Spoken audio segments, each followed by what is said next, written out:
SMBO Ruben Iklio is my God. Good morning sa atong tanan no, sa kalibutan natong gipuyan o kalibutan natong himutangan. Karon January 27, 2020, 2021. Kini siya nga bato gikan ni dito sa krus nga tubig. Ang ipakuha bato graba bangin. Kini siya junior size ni sa Infinito Diyos. Kalahati lang din to sa Infinito. Dapat ang kalahati is 3.5 kasi 7 billion ang buo. Pinakababa na yun. Ngayon, yung nakababad sa langis, ibinta ko lang ng 120k pag nakababad. Yung hindi nakababad, yung kalahati lang na dahon lang talaga, 100k. Ngayon, January 27 hanggang January 31 lang, 2021. Kasi sa February 1 starting, ang presyo ko talaga, presyo na talaga to 3.5 na ang binta ko nito. Tapos yung itong kinilkig ko, itong 25 ml 20k to siya, 50 ml 50k, 100 ml 100k. Pero ilis ko ngayon ng 50%. Ito lang, pero yung lapad hindi ko na-ilis yun.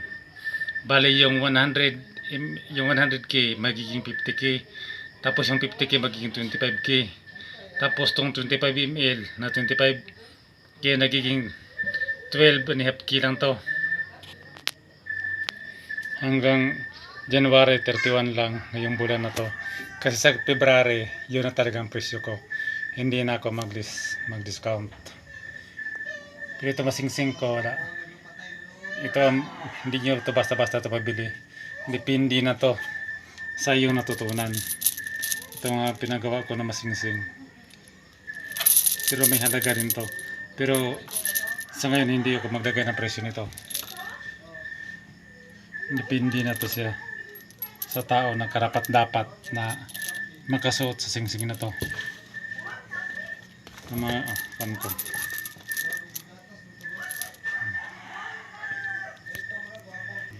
Itong mga to, ganyan tubig to, galing sa banal na krus na tubig. Tapos itong mga kinilkig ko rin sa isang laboratory ko. Basta ulitin ko, hanggang kuwan lang ang promo ko ngayong January 31. Pagka February ang 100 ml ko 100k na talaga yan. Yung 50 ml ko 50k talaga. Pero yung Infinito ko, yun na talagang presyo ko, na ang kalahati is 3.5 na. Tapos yung pinakaluwis na buo ko is 7M. Kaya nga, pero sa bagay kaya nyo yun. Alam nyo kung bakit? Kasi nagtrabaho kayo mula umaga, tangali, hapon, minsan nag-overtime pa kayo.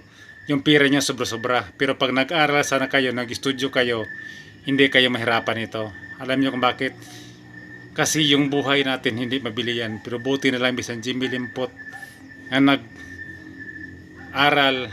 Kasi ito kasi pinakamahal to eh. Tuklas kasi to. Sa totoo lang, kung sa baga-research ko to, walang tao na nakatuklas na kwan hindi ka natatanda. Ako lang yun. At saka yung mga tinuruan ko, under ko, galing din yan sa aking Panginoon Diyos, Divine Master Ruben Ideric Senior, Master King of all Kings, Master Bimbo Rick Junior, Divine Grand Master Mas Madonito the First. Ang tatlong persona sa Santissima Trinidad. Kaya ako may project kasi ako eh. Pagkatapos nito ang project ko, wala. Kaya yung mga tao na mamatay, hindi yan pabayaan sa aking Panginoon, kayo mismo. Tapos pag mamatay yung pasyente nyo, manisi, yung nanggamot sa inyo, sisihin nyo pa, wala kayong karapatan. Nasisihin nyo, alam nyo kung bakit kapabayaan nyo din yun. Alam nyo ba ngayon ang nangyari sa totoo lang is apoy. Parusa, alam nyo kung bakit apoy. Kasi inosente at saka hindi inosente, may sala at saka walang sala. Puro sunog, puro apoy. Gaya ngayon sa COVID, kahit hindi positive, ipositive nilang COVID, sunugin, i-increment ang buong katawan, apoy. Pag positive ka, sunugin ang katawan mo, apoy. Kamahal sa mga kamag-anak sa namatay, hindi makadalo kasi bawal. Ito kahalimaw ang mga doktor at saka DOH ngayon.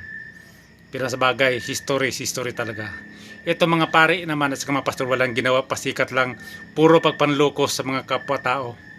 Sa bagay, tingnan nyo ngayon ang mga pare, yung mga bahay nila, yung mga magandang sasakyan nila, nanggaling yan sa sambayanan ng mga tao na mga naloko nila sa napakahabang panahon. Pinaasa nila sa mga Bible nila na walang kabuluhan, past is past. Sa bagay, sanay kasi kayo ngayon, sanay kasi kayo sa past is past eh. Kaya hanggang ngayon, yung utak nyo nanatili lang talaga nga sarado. Kaya may isang Jimmy po talaga na nagising sa inyo. Iminulat ko ang puso't isipan nyo na yun nagbasa sa Bible, wala na talagang saysayan. End talaga yan. Tapos ito, nilagyan ko, pero itong ginawa ko na cross, kwanto eh, yung kahoy na, kan ba, bad.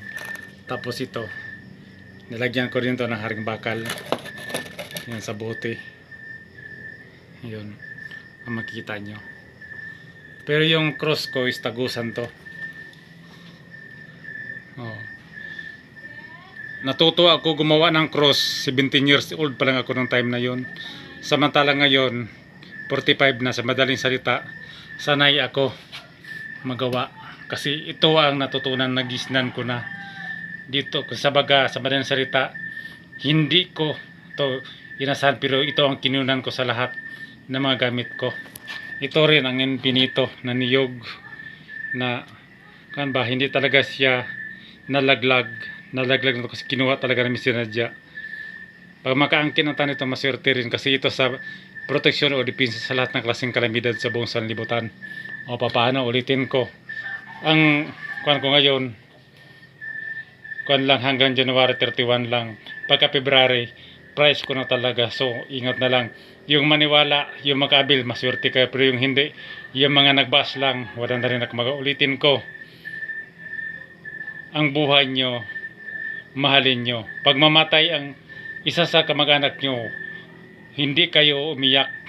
Bakit? Kasalanan nyo kasi kayo mismo nagpabaya sa sarili. Pag mamatayan kayo, marami pa kayong sisihin. Pero sino yung nagkulang? Sino yung pabaya kayo? Kasi sinabi na talaga yan dati ni Divine Master Director Senior pa noon, na maiwan na buhay dito sa buong salibutan yung mata puno sa natutunan, true material at spiritual. Sa madaling salita, maraming anting-anting. Yun ang talaga ang manatiling buhay dito sa buong mundo. So, ingat na lang kayo lahat. Gandang buhay sa bawat isa atin. Paalam po.